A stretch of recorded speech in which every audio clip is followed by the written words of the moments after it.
नमस्कार बच्चों, हम पढ़ रहे हैं मानव में जनन अर्थात जंतुओं में जनन। और जंतुओं में जनन में हमने मानव में जनन पढ़ रहे हैं हम, जिसमें हमने अब तक नर जनन तंत्र मानव में और मानव में मादा जनन तंत्र का अध्ययन किया। पिछले पीरियड में हमने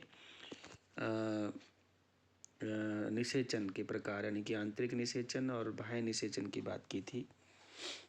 आंतरिक निषेचन वह निषेचन होता है जो मादा के शरीर के अंदर होता है, जैसे कि गाय, कुत्ता, बिल्ली, मानव आदि में। जबकि बाह्य निषेचन वह निषेचन होता है जिसमें नर युग्मक अर्थात शुक्राणु मादा युग्मक अर्थात अंडाणु से शरीर से बाहर उसको निषेचित करता है। जैसे कि आपके मछली है, मेंढक है, इनमें बाह्य निषेचन की क्रिया होती है। तो निषेचन के परिणाम स्वरूप जब निषेचन हो जाता है तो निषेचन के परिणाम स्वरूप युग्मनज बनता है, अर्थात नर और मादा युग्मक के निषेचन से युग्मनज बनता है, जाइगोट बनता है। और यही जाइगोट विकसित होकर भ्रूण बनाता है,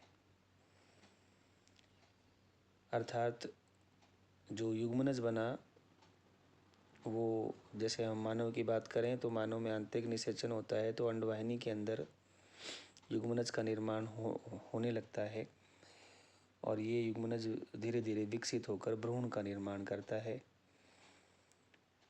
अर्थात यह युग्मनज लगातार विभाजित होकर इसमें अब विभाजन शुरू हो जाते हैं। समसूत्री विभाजन करता है युग्मनज और ये लगातार विभाजित होकर कोशिकाओं के गोले में बदल जाता है।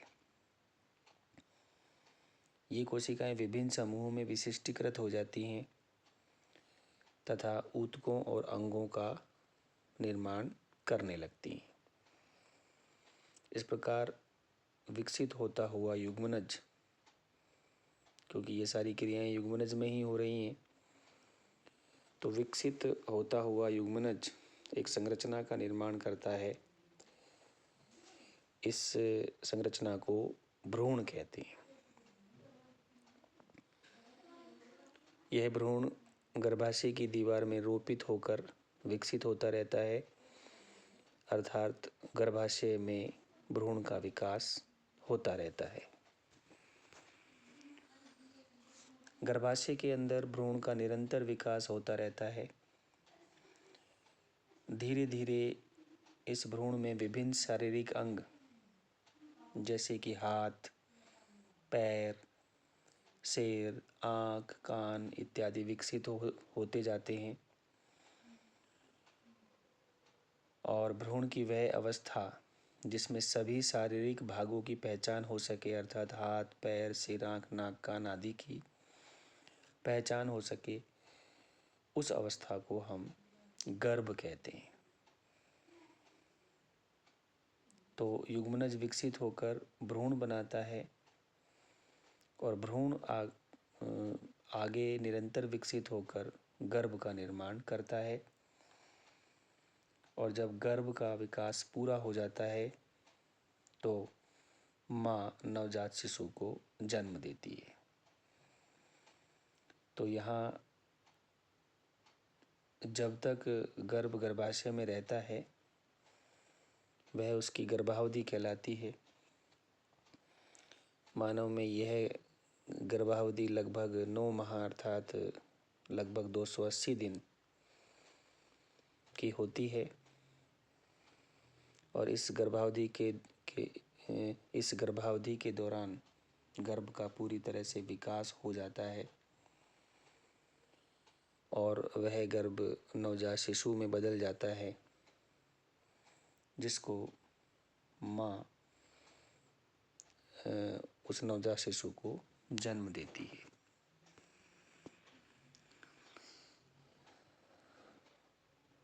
तो यहाँ ये था मानव में जनन। अब हम बात करते हैं यहाँ पर कुछ अन्य प्राणियों में, जैसे मुर्गी में। तो मुर्गी में भी आंतरिक निषेचन होता है, अर्थात नर युग्मक और मादा युग्मक जो हैं वो शरीर के अंदर अंडवाहिनी में मिलते हैं, परंतु यह बच्चे को जन्म नहीं देती है। मुर्गी अंडा उत्पन्न करती है, अंडे से फिर छोटे शिशु अर्थात चूजे का निर्माण होता है।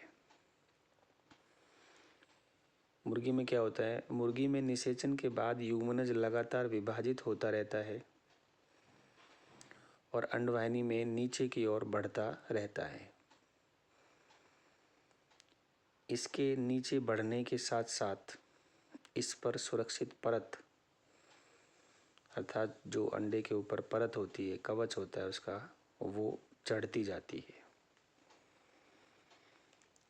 कठोर कवच के पूर्ण रूप से बन जाने के बाद, जब उस अंडे पर कठोर कवच बन जाता है युग्मनज पर,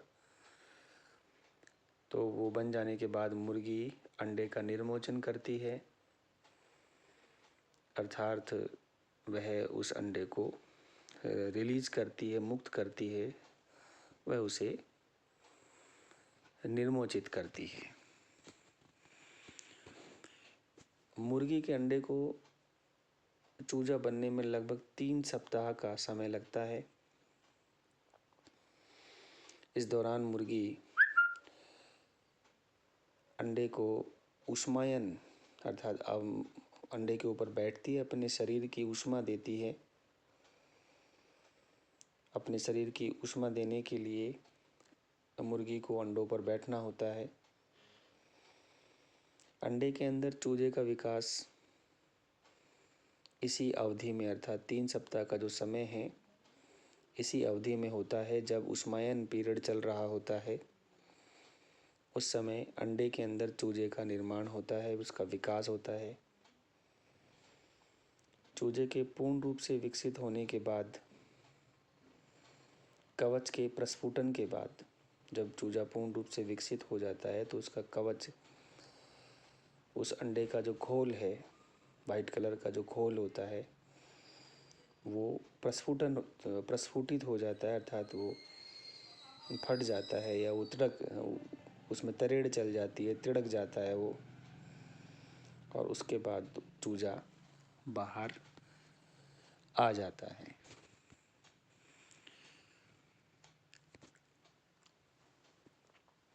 तो यहाँ अब हम बात करते हैं जरायुज और अंडप्रजक जंतुओं की। कुछ जंतु अपने समान संतति अर्थात अपने जैसी शिशु को जन्म देते हैं, जबकि कुछ अन्य अंडे देते हैं जो बाद में शिशु में विकसित होते हैं।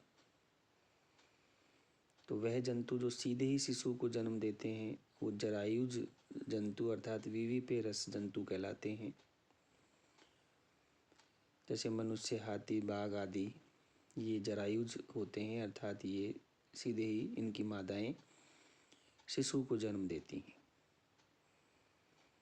कुछ जंतु ऐसे होते हैं जिनकी मादाएं अंडे देती हैं, उन्हें हम अंडप्रजक जंतु अर्थात ओविपेरस एनिमल कहते हैं। जैसे मुर्गी है, छिपकली है, पक्षी है, तितली है, ये सब अंडप्रजक जंतुओं के उदाहरण हैं।